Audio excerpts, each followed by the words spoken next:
हाँ हाँ अभी मिलाओ। अस्सलाम वालेकुम सर। वालेकुम अस्सलाम शीरीन, क्या हाल है? क्या हुआ घर पे? कुछ नहीं सर, बैठी हुई हूँ। तो क्या खबर झूठी थी या उन्हें अपनी जहालत दिखाने का सबूत दिया है? पता नहीं सर, मैं घर आई, अब्बू अहमद के अब्बू के साथ बैठे थे, बातें कर रहे थे ये लोग। ये सैफुद्दीन साहब क्या बिल्कुल ही हवास खो बैठे? पता नहीं, मैंने कह दिया जो कहना था, अब खुदा जाने क्या होता है। शीरीन, इस तरह तो मेरी फिल्म डिस्टर्ब हो जाएगी, डू यू अंडरस्टैंड? नहीं, ऐसा नहीं होने दूंगी मैं। क्या करोगी तुम?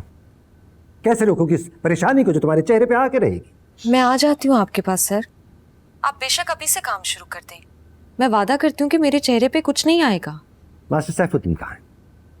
अब्बू अभी अभी घर से बाहर गए हैं। तुम ऐसा करो, अपने कपड़े बांधो और मेरी तरफ आ जाओ।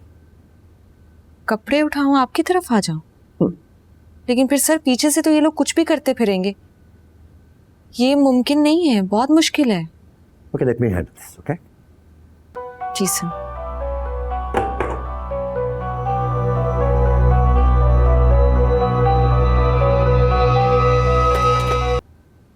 सर अहमद अंदर का दुश्मन है, वो कुछ नहीं करेगा। लेकिन भट्टी तक तो पहुंचा सकता है ना। तो इसमें डर क्या है? सुबह के अखबार में खबर लग सकती है सब। ये बात भी सही है। अब क्या होगा? तुम दोनों को फैसला करना होगा। कैसा फैसला? कि तुम दोनों एक दूसरे से कितने सच्चे हो। समझा नहीं समय। जो लोग फैसला कर लेते हैं ना, वो नताइज का नहीं सोचते।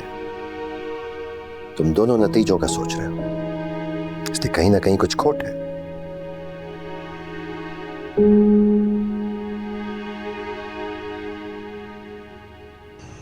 फैसला तो मैं कर चुकी हूँ फरहाद, लेकिन ये भी तो सच है कि कोई हमें मिलने नहीं देगा।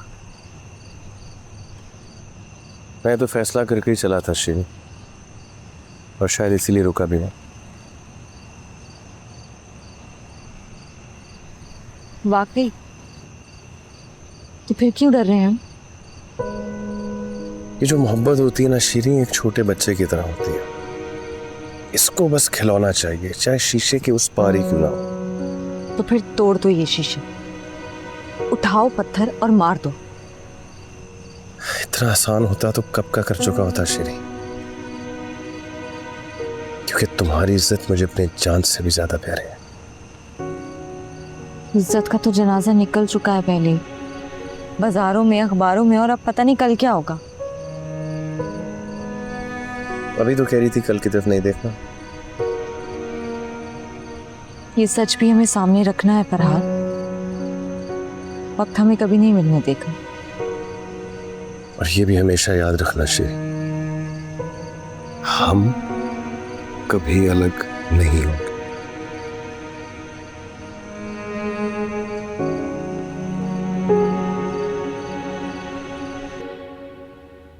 खैरियत, जल्दी आ गए आज? आज खुदकुशी आराम ना की होती अल्लाह ने। क्या हुआ है? जानती हो कैसे तमाशे लगाए तुम्हारी बेटी ने स्टूडियो में? बताया उसने मुझे सब। उम्र भर की कमाई मिट्टी में मिला दी, अहमद की दुकान बंद करवा दी। हाँ तो बिल्कुल ठीक किया। क्या जरूरत है अहमद को उसका ठेकेदार बना फिर रहा है अभी से? होश में तो हो तुम?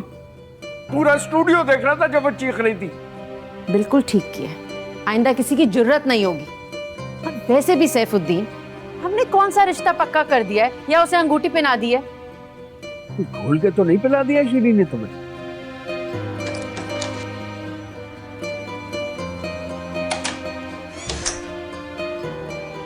वो उसके पास कल शूट रख लें, सुल्तान साहब पूछ रहे। कल नहीं, पता नहीं कल क्या होगा। इतनी अहम खबर देना तो भूल ही गया। डैनी ने पंजाबी फिल्म साइन कर ली। शुक्र है, हमसे तो ध्यान हटेगा उसका।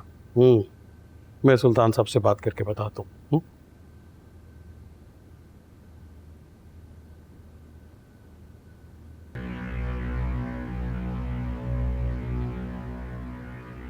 सलाम सर। वालेकुम सलाम। आओ खाओ। Thank you sir.